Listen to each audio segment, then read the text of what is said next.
Watching a film with friends, missing VHS videotape repeating. Welcome back, fam and crew, creeps and peeps. Today we're looking at Clive Barker's Lord of Illusions.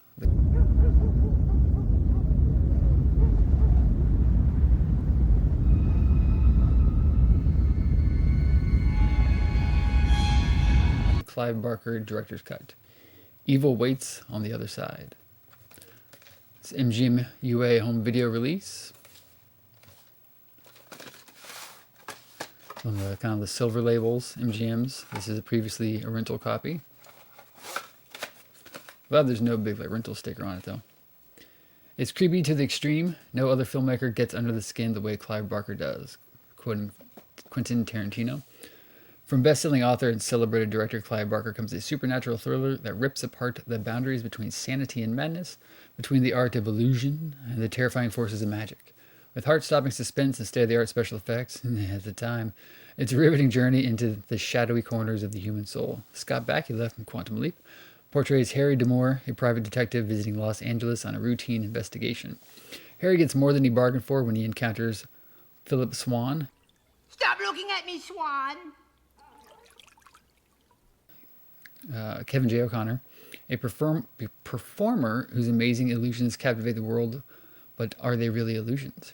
Harry isn't so sure as he is thrust into a nightmare of murder, deception, and terrifying assaults from the dark beyond. The thrills, chills, and all-consuming passion build with each shocking twist, culminating in a horrific battle for the fate of all mankind. This director's cut contains 12 minutes of footage too shocking to be shown in theaters, rich with, quote, masterful visual effects, end quote, Roger Ebert's Chicago Sun-Times, and non-stop terror. Lord of Illusions is spellbinding entertainment from a master of the genre. Again, written for the screen and directed by Clive Barker. I believe it's based off one of his short stories.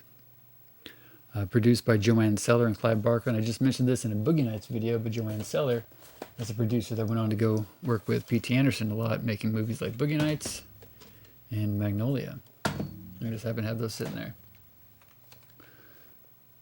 Running time, 2 hours, 1 minute. Color, digital video transfer, unrated. Now this is one I remember seeing TV spots and trailers for way back in the day. I don't recall if, I know I never owned it till this copy. Or I think I probably have one in the archive.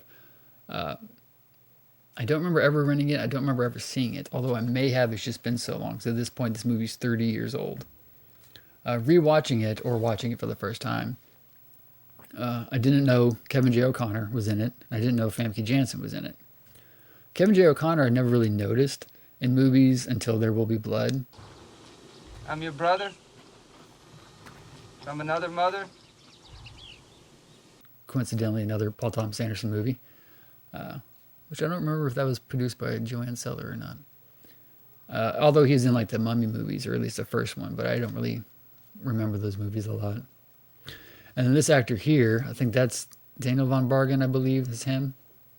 As that character. But rewatch this. This copy, like I said, I might have in the archive that I got in halls, years ago. But this particular copy was given to me by a friend of mine at work. He had just gone to a convention in Arkansas called Retro Fest Arkansas. Most people call it Retro Rick Con because it's put on by a guy named Retro Rick, who's a friend of my bosses at our store.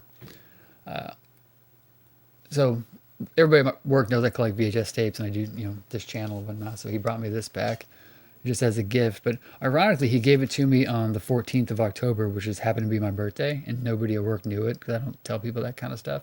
So he just happened to give me this on my birthday not knowing that it was my birthday. So this is technically the only birthday present I got this year. So thank you very much, Justin. But I watched this a night or two later with my dog, Fulci.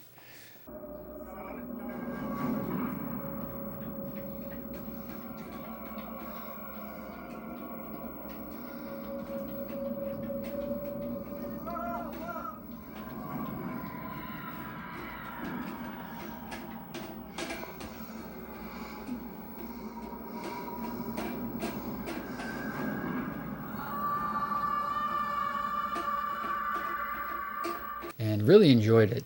Like, the practical effects hold up over time. The visual effects, the CGI doesn't so much. Then again, maybe if I watched this, like a 4K version or just even on DVD or something like that, more high definition, maybe it meshes better. Watching it on VHS on a CRT, the CGI effects did not hold up. But great visual effects, great practical effects over visual effects. Seemed like the story, even though this is a longer cut, 2 hours long, kind of went too fast. I still really liked it. It just kind of, like I said, just kind of zoomed through it. I think there could have been a little bit more. Femke Janssen, this is probably one of her second biggest roles I could think of at the time. Because same year she was in GoldenEye.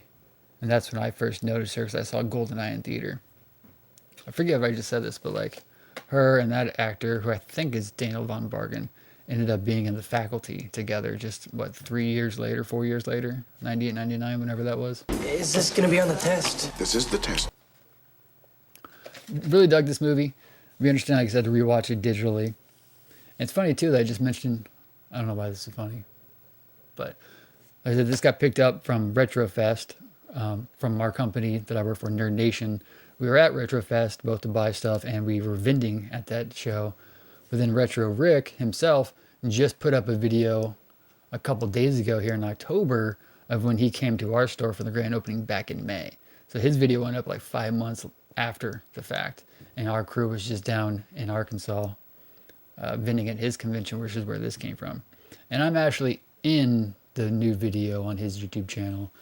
Just, in the background, just very sporadically. Maybe I'll throw up a screenshot or something. But What are you doing, bro? I'm opening a game store. Is that too crazy? I like it. I like it. Not many people get to see this, so I guess Okay. now a lot of people are going to see this. That's the hope for both of us. Yeah. I would love for the video to do well, and I hope the video does well for Nerd Nation. Yeah, of course. Also, he has a YouTube channel. You need to check it out. Nerd Nation. Online sales still happening? What are you working on, man? Okay, so he's doing a trade. Okay, so right now it looks like all online processes have been halted for the grand opening. Is that a fair assessment? Yeah. Yes. just one of those interesting timing things. Clive Barker's Lord of Illusions. I did really enjoy it. I liked the magical aspect. I liked the behind the scenes kind of thing of the Magic Castle and everybody. It's very obviously Clive Barker-y. Like all of his stuff kind of has that same kind of just flavor to it. But definitely one I liked. No Hellraiser, but enjoyed it quite a bit. Another one I need to revisit is Nightbreed. It's been a minute since I've seen that one. Nightbreed? Is that what I'm thinking of? Yes. I always confuse Nightbreed and Near Dark. Nightbreed. Let me know your thoughts on Clive Barker's Lord of Illusions, and I will see you in the next one.